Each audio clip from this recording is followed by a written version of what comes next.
Programa Diálogo com Edmo Bernardes. Apoio Valorap, BPO, Auditoria, Consultoria e Tecnologia. Acirp, valorize o perto, valorize o próximo. Muscake, venha reconhecer a unidade Itatiaia. Sicredi, gente que coopera cresce.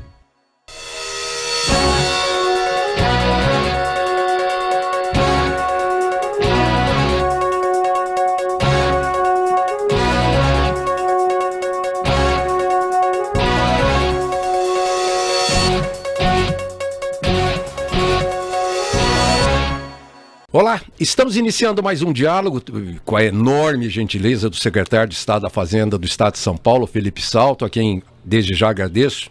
Felipe, muito obrigado por nos ajudar a trazer algumas informações econômicas num momento delicadíssimo do país. Olha, é um prazer estar aqui com vocês, com a minha equipe me acompanhando também. Nós estamos aí no governo Rodrigo Garcia tentando promover uma política do ponto de vista da tributação, da economia, que combine duas coisas: a responsabilidade com o dinheiro público e a responsabilidade social. É disso que eu gostaria de falar um pouco com vocês também. Bom, eu queria dizer que, inicialmente, o Estado de São Paulo é um estado que tem, naturalmente, pela sua própria importância, a sua colaboração tributária com o país. E nos números que a gente tem, 2021, uma arrecadação de RIPI na casa de 716 bilhões, tendo 47 de retorno. Foi 716, voltou 47. Gastos previdenciários, 203 e 117 tributários. É meio discrepante você enviar 700 e receber 40 de volta, né, Felipe? Essa pergunta é muito importante, porque quando a gente fala disso, nós estamos falando do Pacto Federativo. O nosso país é uma federação. São Paulo é o estado mais rico da federação. E o que se espera? Que exista uma colaboração, uma partilha, uma divisão de recursos daqueles que ganham mais, daqueles que têm mais indústria, que geram maior valor agregado, que geram os empregos melhores, que pagam os melhores salários, com os mais pobres. Mas não pode ficar só nisso. E o Brasil tem ficado só nisso. A gente faz a partilha de recursos por meio do Fundo de Participação dos Estados, do Fundo de Participação dos Municípios, mas não há nenhuma contrapartida. Então, veja, esses recursos que você citou, de impostos federais, que são arrecadados aqui no território paulista, e depois o que a gente recebe de volta, é talvez a coisa mais simbólica para mostrar como São Paulo colabora para a federação. Mas aí você me pergunta, e esse recurso está sendo bem aplicado para onde está chegando, para os estados mais pobres? Infelizmente não, porque a desigualdade interregional, a desigualdade entre os estados continua altíssima. Isso há 3, 4 décadas, não melhorou quase nada. E por que não melhora? Porque se você coloca recursos num estado como São Paulo, que tem uma burocracia técnica qualificada, que tem liderança, que tem gestão, isso se transforma em investimento, como está se transformando. São Paulo vai investir ano que vem, pelo nosso orçamento, mais do que o governo federal. Agora, se você coloca esses mesmos recursos em localidades que não tem projeto, que não tem pessoal preparado para formular projetos, isso acaba se transformando apenas em aumento de salário da burocracia local, e não em aumento da renda per capita daquela localidade, daquele município. A grande preocupação quando a gente levanta esse tema do Pacto Federativo, e o governador Rodrigo Garcia tem falado muito sobre isso, né, é justamente essa. Quer dizer, São Paulo não vai se furtar a colaborar porque nós estamos numa federação, mas é preciso rever esse Pacto Federativo, inclusive por meio de uma reforma tributária. Tem uma assertiva sua, bem significativa para mim, é quando você diz que essa transferência de recursos ela não tem uma destinação definida. Ou seja, o fato de você destinar 1 ou 10 ou 100 não resolveria o problema da desigualdade de maneira nenhuma, porque a destinação dela é sem obrigações. Pois é, a partilha dos recursos dos impostos federais, por exemplo, o IPI, que é o Imposto sobre a Produção, e o IR, que é o Imposto sobre a Renda, esses impostos, pela Constituição de 1988, eles pertencem a todos os entes federados, aos estados, aos municípios e à União. Como é que se dá esse pertencimento? É por meio dos fundos de participação. Porque imagina se todo mundo fosse arrecadar imposto de renda e IPI, todos os municípios, todos os estados, mais a União. Então a União arrecada centralmente, a Receita Federal, e daí ela distribui mais ou menos metade disso para os estados e municípios. Esse recurso é livre. É bom que seja assim? Depende.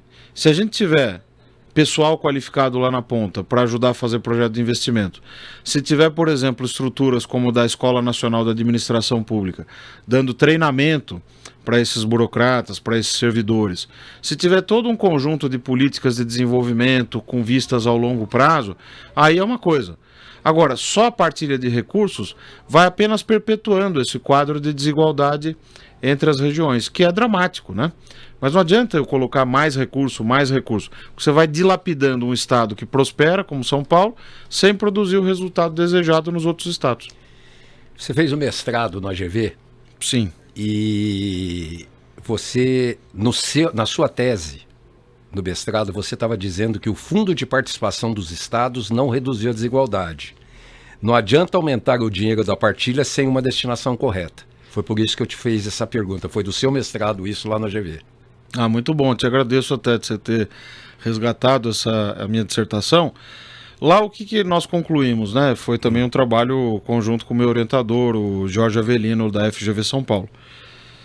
Nós mostramos o seguinte, que quando o recurso vai para duas áreas, educação e infraestrutura, ele pode ter um potencial muito maior de reduzir desigualdade entre as regiões do que quando ele é livremente aplicado sem nenhum tipo de baliza institucional, de estrutura, para garantir o bom direcionamento desses recursos. Então, o que é curioso é que essas duas áreas, educação e infraestrutura, são justamente as duas áreas que, como nós economistas dizemos, estão ligadas à produtividade, à geração de riqueza, de renda. A educação porque aumenta a produtividade do trabalho. E a infraestrutura porque aumenta as possibilidades de produção, o capital investido. E de emprego. E de emprego e renda. Sim. Tem uma afirmação sua que é uma ideia, uma tese de transformar o plano plurianual em um plano de investimento estratégico que seja selecionado. O que você quer dizer com isso? Olha, o ex-secretário da Fazenda, André Calab, que é um baita economista, eu admiro muito o Calab, tem ajudado inclusive a nossa gestão aqui na Secretaria. Ele tem uma ideia que é o seguinte: vamos transformar o plano plurianual, que está previsto na Constituição de 88, e tinha uma boa intenção, em algo que efetivamente, pelo qual os políticos briguem por aquilo, no bom sentido, que eles queiram discutir o plano plurianual. Porque hoje o que os políticos em geral querem discutir? O orçamento, a lei orçamentária anual, porque tem uma fatia do orçamento, vamos pegar o caso da União, de menos de 10%, que é a chamada discricionária, despesa discricionária, que é a que pode ser mexida. Mas dentro dela, metade mais ou menos vai para saúde, educação e investimento. E metade da metade é o que vai para emendas parlamentares. Então sobra uma fatia muito pequena pela qual eles brigam para poder direcionar os seus recursos para uma Santa Casa, para fazer uma ponte, para fazer uma estrada, para fazer um asfaltamento, etc, etc. Essa é uma coisa importante, sim, para a democracia, etc. Os parlamentares têm que ter esse direito, o legislativo, mas não gera prosperidade, não gera crescimento, não gera desenvolvimento. O que gera desenvolvimento? Investimentos de grande monta, de longo prazo, de infraestrutura e educação. Como é que a gente vai fazer os deputados, os senadores, em geral, batalharem por isso, por essa segunda agenda? Transformando o PPA, que é uma espécie de orçamento plurianual, numa coisa que defina a alocação orçamentária. Hoje ele é uma indicação de diretrizes gerais e programas. Se eu disser o seguinte, esse plano plurianual vai ser um conjunto de projetos de investimento selecionados pelos governadores, pelas lideranças partidárias de todas as regiões em conjunto, mais a União. Aí muda de figura, porque São Paulo, por exemplo, vai colocar na mesa que vai querer 3 ou 4 projetos importantes em tais e quais regiões. O Ceará vai chegar e vai fazer a mesma coisa. De tal modo que no fim disso eu vou ter um PPA que vai ser agora um conjunto de projetos estratégicos. Essa é uma ideia do Calab, que eu tenho defendido porque eu acho fantástica também. Uma outra que vem surgindo também na literatura, de orçamento, de contas públicas, é a do chamado plano fiscal de médio prazo, que é nós passarmos a olhar com menos miopia para o orçamento público. A gente discute só o ano que vem. Isso aqui em São Paulo, isso em todos os lugares, a tendência é discutir só o ano que vem. Como é que fecha a conta? São Paulo ainda consegue fugir um pouco disso, porque tem um conjunto de projetos importantes, né? Você veja, nós investimos em 2021 27,1 bilhões de reais. É muita coisa. São milhares de empregos sendo gerados nas obras públicas, no metrô, que é referência, inclusive. É um orçamento secreto. Pois é, o chamado orçamento secreto já está maior do que isso.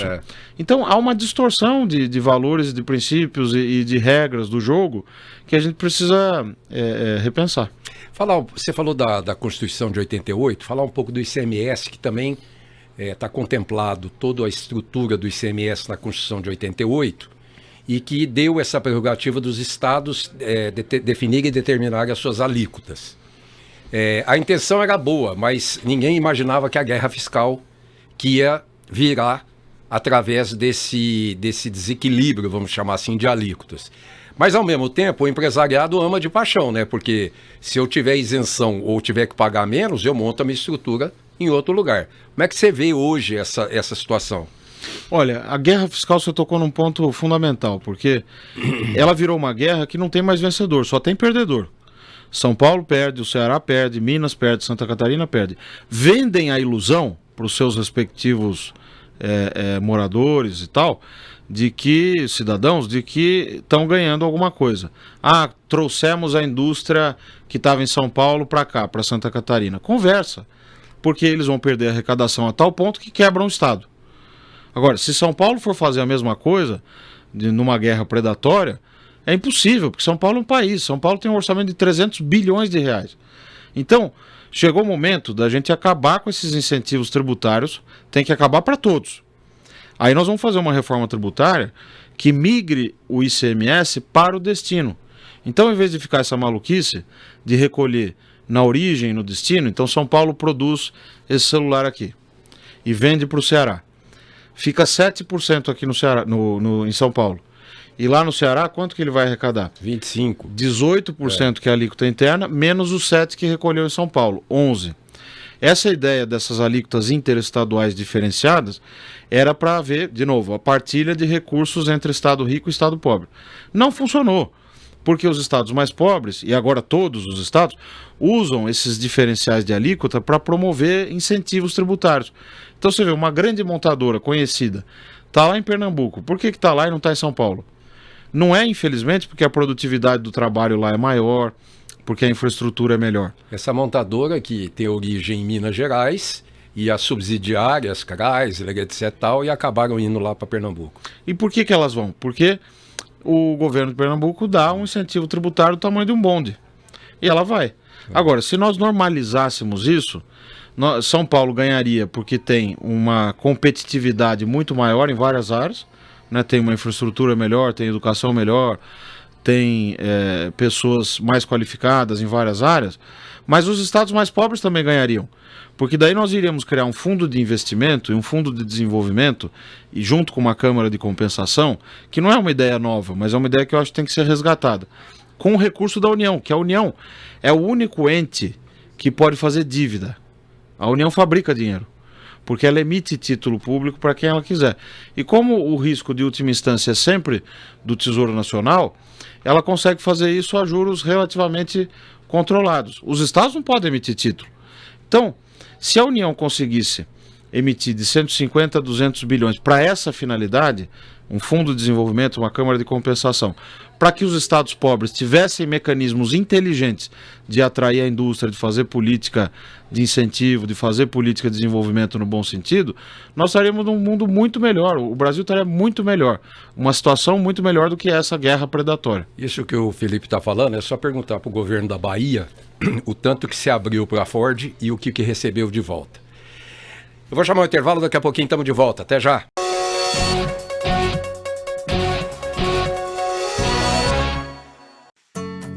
Hoje eu quero aquela brusqueta de pepperoni. Eu não vejo a hora de provar o confit de pato. Ou será que peço o risoto de carne seca, hein? E eu mereço brownie de sobremesa. Eu vou pedir a torta de chocolate com geleia de damasco. Nossa, a gente nem chegou e já tá pensando na sobremesa. O Mousse Cake da Itatiaia agora é My Mousse Cake. O mousse cake que você sempre amou, com tudo que você sempre pediu. 1924. O desafio está no ar. Rádio Clube. Liderança total. Lembra daquela festa onde você foi, que tinha um monte de gente e de você chamando mais amigos? Afinal, sempre cabe mais um, não é? Você também se lembra que, depois da festa, teve beijos nos pais, nos avós e abraços nos amigos? Pois é, um deles está agora na fila do hospital esperando uma vaga. Falta de ar. Valeu a pena? 3 ou 4 horas de diversão para colocar em risco a vida de uma pessoa? Tome cuidado, porque assim como o vírus, arrependimento também mata.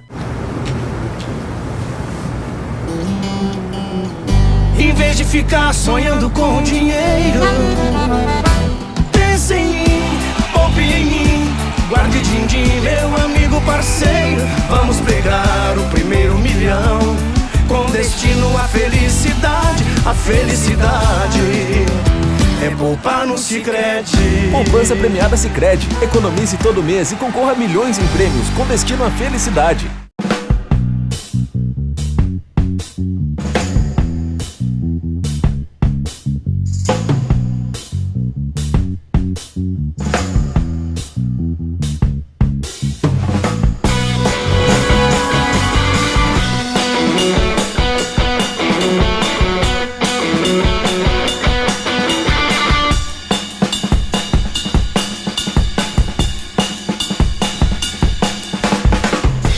Diálogo, apoio, Valorap, Acirp, Mousse Cake e Sicredi. Estamos de volta com o segundo bloco do programa, recebendo o secretário de Estado da Fazenda, Felipe Salto. E eu queria... nós estávamos falando sobre o ICMS, eu não gostaria de terminar, secretário, sem passar uma ideia que eu tive e que eu percebi que eu sou definitivamente leigo nessa área. Eu via o combustível como o principal entrave em função da Petrobras e dos repasses da Petrobras para você fazer uma reforma fiscal nesse país. Eu via no combustível o principal entrave. O governo federal fez meio goela abaixo a sua taxação, isenção de ICMS e que agora parece que o ministro Alexandre de Moraes mandou compensar os estados, né? Mas o governo federal perdeu a oportunidade de levar o resto de tudo para uma reforma tributária efetiva, nesse caso, ou não? Eu acho que o governo que está aí está mais perdido, como diz o ditado, que cego em tiroteio. Porque assumiu com uma agenda que supostamente seria liberal. O ministro Paulo Guedes, goste-se ou não, tem um PhD, um doutorado, para quem está nos ouvindo, por uma das universidades mais concorridas do mundo, que é Chicago. Só que as coisas não aconteceram.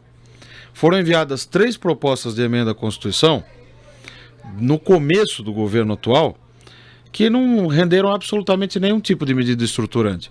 A única que prosperou foi em razão de uma barganha no meio da Covid, da crise da Covid. Então nós vamos colocar no texto dessa PEC, chamada PEC emergencial, que se transformou na emenda constitucional 109. Vamos colocar 40 bilhões, 45 bilhões de um auxílio emergencial adicional. Imagina colocar na Constituição um auxílio ad hoc, temporário, né? Esporádico. E em troca disso aprova-se a PEC emergencial. A PEC não só não resolveu os problemas do teto de gastos, que é aquela limitação para o crescimento da despesa, não devolveu a credibilidade perdida com todas as medidas equivocadas de antes, como ainda piorou os regramentos fiscais. E piora porque permite que o teto de gastos, como concebido lá em 2016, acabe sendo desrespeitado. Depois vieram outras mudanças na Constituição a toque de caixa. A emenda 113 e a emenda 114, que levaram ao calote dos precatórios. Isso para a União, que pode emitir título, que pode emitir dívida, caloteando os precatoristas, 52 bilhões de reais. E depois todo o desdobramento disso, uma taxa de juros altíssima, o Banco Central correndo atrás do prejuízo para encarecer o custo do crédito, jogar a economia para baixo e controlar a inflação. Então é uma situação em que nós não tivemos nenhuma medida estrutural. Perdeu-se a oportunidade, como você disse, por falta de planejamento e de proposta. Uma colocação com relação às execuções e despesas do Estado no biênio 2021-2022, você vai terminar com um dos maiores níveis de investimento no Estado, superando o governo federal, sem emitir títulos públicos e prerrogativa da União, como você disse, emitir título público. Ou seja, o Estado está investindo mais no Estado do que o governo federal, muito embora o governo federal leva 70%, 80% da arrecadação do Estado. Muito bem colocado. Na verdade, o que o Estado de São Paulo tem? Uma tradição de fazer investimento. Então, nós temos aqui, e isso agora como secretário da Fazenda eu estou conhecendo por dentro, uma estrutura muito interessante, que é pró-investimento. Você tem 2 conselhos de Estado, o Conselho de PPPs e o Conselho de Concessões, que decide de maneira colegiada, inclusive com a participação dos principais secretários da área econômica, fiscal, orçamentária, os rumos que o Estado vai tomar em termos de investimento. Quais são os projetos estratégicos? Qual é o melhor desenho? Quanto vai custar? Que garantias que nós vamos oferecer para o setor privado não exigir um juro muito alto de nós, para que o serviço seja bem realizado no fim dessa obra, quando concluída. Então, o Estado tem uma expertise, ele acumulou essa experiência, e isso ninguém tira de São Paulo. Isso é uma coisa que é um diferencial muito grande. É por isso que depois da tempestade, que nós tivemos que fazer ajuste fiscal e tudo, o investimento aumentou muito. Esse biênio de 2021-2022 vai ser um dos melhores da série histórica. Talvez comparável ao padrão do governo Serra, de 2007 a 2010, que também foi um período em que se investiu bastante e que a geração de empregos no acumulado, no quadriênio, naquela época, ficou em algo como 2 milhões a 2,5 milhões de empregos. E com relação à transferência dos municípios, eu não sabia que era semanalmente a transferência do ICMS para cada um dos 645 municípios do estado de São Paulo. 25% da arrecadação com base no índice de participação municipal. Então, como é que é esse índice? Como se define esse índice? E como é que é essa transferência? Olha, muito interessante porque o ICMS é o principal imposto do país. E ele está na mão dos estados. Ele é controlado pelos estados. Na verdade, nós já temos um IVA, que é o Imposto sobre o Valor Adicionado. Nos Estados Unidos, por exemplo, eles têm um imposto que em inglês chama Sales Tax, que é o imposto sobre vendas. Cobra lá no preço final. E ele acaba reincidindo várias vezes. Ele acaba incidindo várias vezes sobre o mesmo valor agregado. O IVA, o Imposto sobre o Valor Agregado ou Valor Adicionado, é diferente, porque ele incide sobre apenas aquilo que cada etapa agregou de valor na cadeia de produção. Por exemplo, esse celular tem a borracha dessa capa, tem o vidro, tem todos os elementos que vão aqui e que cada um deles é produzido por um tipo de empresa diferente, por um setor diferente. E cada um vai agregar valor quando for vendendo de um para outro. O imposto tem o cuidado, então, de ter um sistema de débitos e créditos em que você sempre tribute apenas a soma desse valor adicionado total. É uma coisa inteligente, que o mundo inteiro já foi para essa direção há muito tempo. Nós fomos com o ICMS, primeiro o ICM, depois o ICMS, para essa direção, só que de uma maneira complicada, para dizer o mínimo, porque aquela coisa que nós estávamos falando de tributar na origem e no destino, permitir uma montanha de incentivos tributários, o que distorce toda essa boa lógica do imposto. O fato é que mesmo com tudo isso, São Paulo tem conseguido gerar arrecadação. Agora nós estamos sofrendo com essas medidas dos combustíveis que tiraram a arrecadação. E sabe lá Deus 2023, né? Sim, e com o desempenho da economia nacional, que acaba afetando todos os estados. Mas isso também, essa transferência, ela caracteriza o próprio município. Eu peguei aqui os dados, por exemplo, de Ribeirão e de Mogi das Cruzes.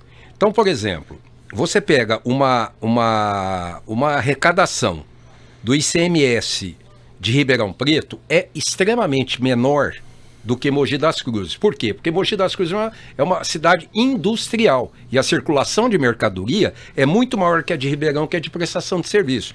Então, a previsão de Mogi para o ICMS em até o dia 5/9, era uma arrecadação de 1 bi, Ribeirão 387 milhões. Isso diagnostica bem a virtude daquele município, né? Sim, e o que acontece é o seguinte, é que a gente faz, com a partilha desse imposto, que é tão importante, o ICMS, a chamada cota parte, por meio do índice de participação, de alguma maneira, uma forma de redistribuir também esses recursos dentro dos nossos municípios aqui, dos 645 municípios.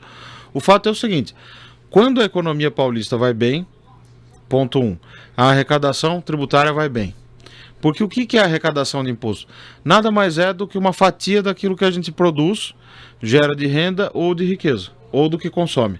São as bases, né, dos impostos. No caso do ICMS, a circulação de mercadorias. Então, o ICMS incide sobre o quê?